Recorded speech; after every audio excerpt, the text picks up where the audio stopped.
Hi. So the purpose of this survey is twofold. First, to kind of get an idea of what type of feedback English faculty would like to give students, and then second, how you use BrainFuse if you use it. So if a student submits a paper to BrainFuse, there are a variety of options that they can pick in terms of the type of essay that they're writing. So let's say, for example, if we're going to say academic essay. And then the assumption is that based on the individual factors that each student selects, because it says you can select up to 3, that's the feedback that the student is going to receive. But that's not true.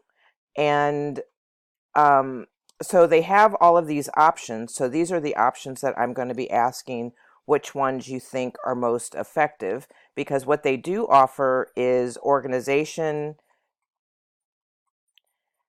development, and grammar. So those are the 3 that they do offer. So even if a student checks that they want help with their thesis statement, that doesn't mean that the tutor is going to provide that feedback.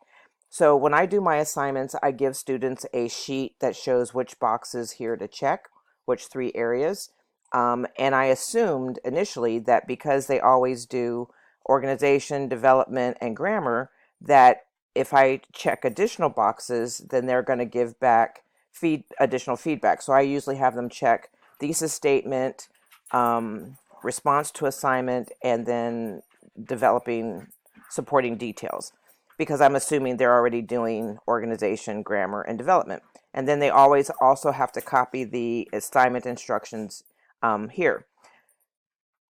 So the problem or concern that I have with BrainFuse is that depending upon who the tutor is that reads it, they can provide very different information for the student, even though my students check the same indicators on that checklist. So for example, in this one, the tutor identified specific feedback in terms of the development of the essay, but it was, to some degree, the student didn't know what to do next in terms of, okay, how do I revise my essay based on what the tutor told me? And then in the second example, the tutor basically provided very little feedback.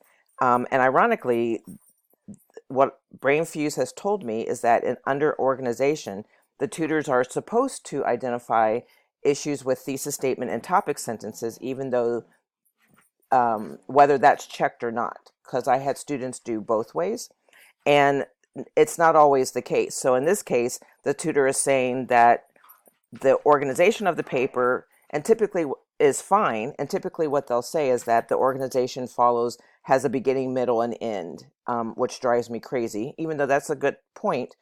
But in this case, the essay didn't have a thesis. So that impacts their topic sentence development, the paragraph development, and so on. And then as you can see here, they don't always provide a link for the student to go back to find additional material. Now, this is very different than smart thinking. And of course, when we had smart thinking, I used to think, oh, smart thinking isn't consistent, but compared to BrainFuse, it's like magic, because they always mentioned opened the evaluation with a strength that the student had. And then they also gave the student a list of next steps, which is typically 3 to 4 things that the student should work on in order to revise the essay.